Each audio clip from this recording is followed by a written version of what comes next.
Bonjour chers amis. Alors les 7 jours qui séparent Rosh Hashanah de Kippour. Ah, les 7 jours, non, il y en a 10. Non, il y en a 7. Il y a les 10 jours de pénitence, Aseret Yemei Teshuvah. Et entre Rosh Hashanah et Kippour, pas Rosh Hashanah et Kippour, Rosh Hashanah c'est 2 jours, Kippour 1. Ça fait 7 au milieu.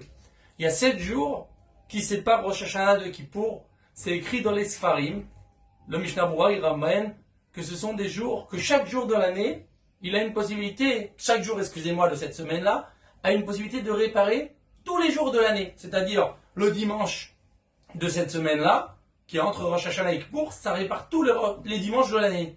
Si on fait Teshuvah, si on se rapproche de la Kadosh Baruch Hu, si on décide de mieux faire, on peut comme ça réparer tous les jours de l'année, et ainsi de suite. D'ailleurs, il y a écrit dans les Sfarim, j'ai entendu que le Baal Shem Tov, Zecher Tzadik Livracha, il disait que les 12 jours avant Rosh Hashanah déjà, c'est un jour qui peut aider à réparer si on agit bien et si on essaye et on décide de mieux faire. Alors ça peut réparer un mois.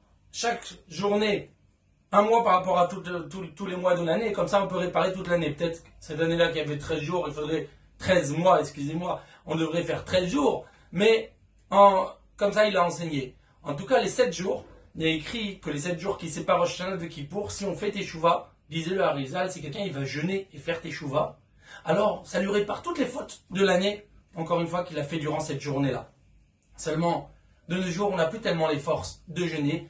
Les tzadikim, ils ont dit que essentiellement c'est le point essentiel sur lequel on doit appuyer et penser, ce n'est pas jeûner, c'est de changer nos actions et de bien faire. Comme racontait Rav Nissim Yagen, Zecher Tzadik Livracha, il y a un enfant, la maman elle rentre à la maison, elle voit son enfant, elle prend un verre, bah, il le casse par terre. Oh, qu'est-ce que tu fais Je mange pas maman ce soir. 5 minutes après, il prend l'autre verre. Bah, qu'est-ce que tu fais Je mange pas demain matin. Habibi, Tzadik, mange. Mange de ce soir, mange demain matin, mange tout ce qu'il faut, arrêter de casser les verres. Disait Rav Nissim Yagen, c'est ça la première chose à faire avant de jeûner et penser à ça. On va pas, dans notre génération, on n'encourage pas à jeûner, mais on encourage à arrêter de casser les verres spirituels, bien entendu. Ça, c'est quelque chose, le numéro 1 qu'il faut faire. Et si on veut faire le numéro 2, quelque chose qui ressemble à des jeûnes, et qui est encore plus fort que des jeûnes, disait le Gaon de Vilna, c'est faire se taire quand on veut dire quelque chose de mal sur quelqu'un.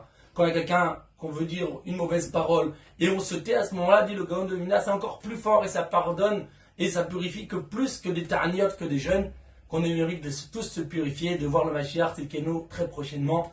Amen. Be'atzlaha.